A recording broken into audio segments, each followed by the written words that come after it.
Through research, we have found that the original source of conflict in the non-Western world has always been driven by power and self-gain. We have also found that peace has only been considered if one side overtakes the other or both sides suffer enough to consider peace an option. Our group would like to think that the non-Western world will adopt some of the Western, more democratic ideas about human rights and equality in the future. However, we know that unfortunately some countries will probably never change their ways. In ancient society, the Egyptians were a powerful civilization. When they were at war, it was usually with the neighbors, Ethiopia, Sudan, and Nubia. Although they were neighbors, them, along with most countries, did not want to fight with Egypt because of their strong military, and for this reason, Egypt was very peaceful. After a long and great rule, the great Roman Empire fell in 500 CE. The Arab Islamic government invaded and took control of the Middle East, Spain, North Africa, and lands in China and India. The original source of conflict would have been land in this situation. King Solomon's father, King David, essentially started the idea of a strict form of government in the Middle East.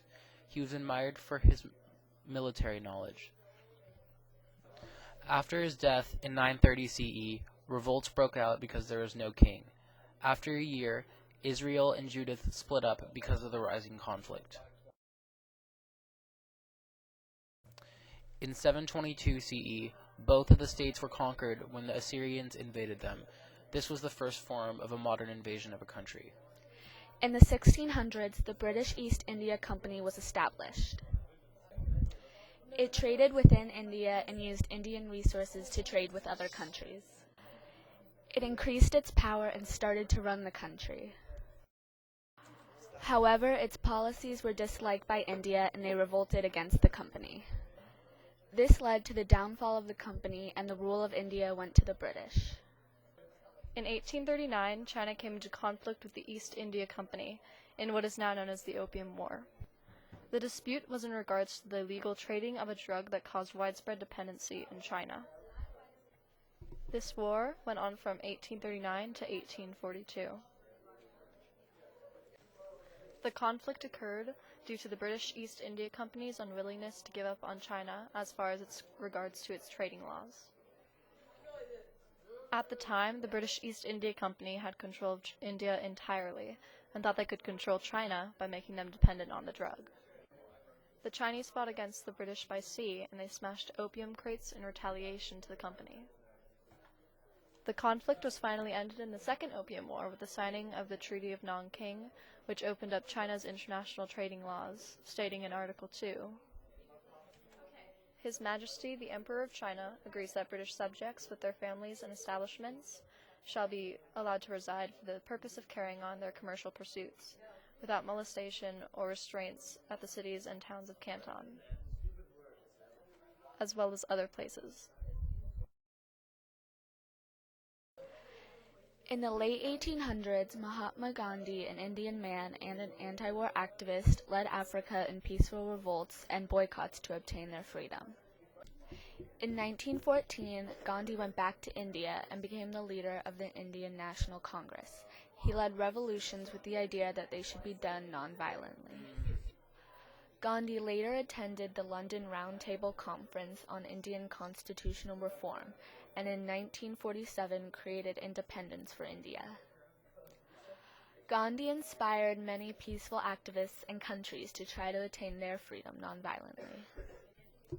Before World War II, in 1935, the Italian fascist dictator Benito Mussolini decided to expand his Italian empire, as Hitler had done with his German empire.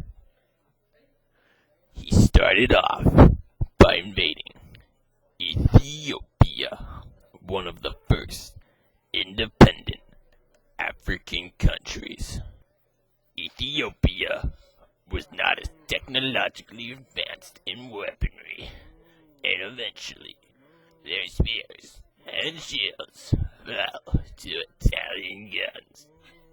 Later, on December 7th, 1941, the Japanese attacked the United States naval base of Pearl Harbor, stationed on the Hawaiian island of Oahu. This attack was devastating. All 8 battleships stationed there were damaged, and 2,403 people were killed. Pearl Harbor was the largest attack on the United States of its time, and President Roosevelt declared it a date which will live in infamy. After the attack, the United States was outraged and entered World War II. After a long Pacific campaign with Japan, the United States ended the war by dropping 2 atomic bombs on Japan, forcing them to surrender and finishing the war. However, many in Japan were still angry at the United States' decision to drop the bomb. In John Hershey's novel, Hiroshima, one of the characters expresses his feelings towards the United States, saying, "They are holding a trial for war criminals in Tokyo just now. I think they ought to try the men who decided to use the bomb, and they should hang them all." Today, Japan's neighbor China is currently a strong military power. The country is becoming more aggressive in its treatment of other Asian countries like Japan. Currently, disputes over territory with Japan and China has split the two countries in terms of peace. On September 11, 2001, 2 planes were hijacked by Al-Qaeda, a Middle Eastern terrorist group led by the late leader Osama bin Laden, and crashed into the World Trade Center in New York City. This event sparked the War on Terror, initiated by the U.S. The U.S. went in with intent to kill Osama bin Laden, locate and destroy Taliban camps, and stop upcoming terrorist attacks.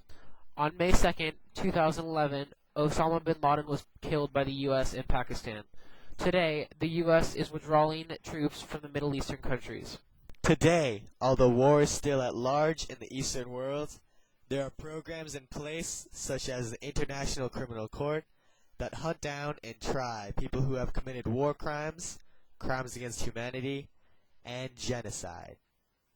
Because of programs like this, war is much less brutal than it was in the 1910s and 1940s. Peace organizations, such as the United Nations, work to solve conflicts more democratically instead of fighting over it. The UN also works to promote human rights, civil rights, political freedom, and democracy. In the future, we hope that the world will keep progressing in the peaceful direction it is going now, and that war will be reduced even more greatly than how it is currently. Everybody love everybody.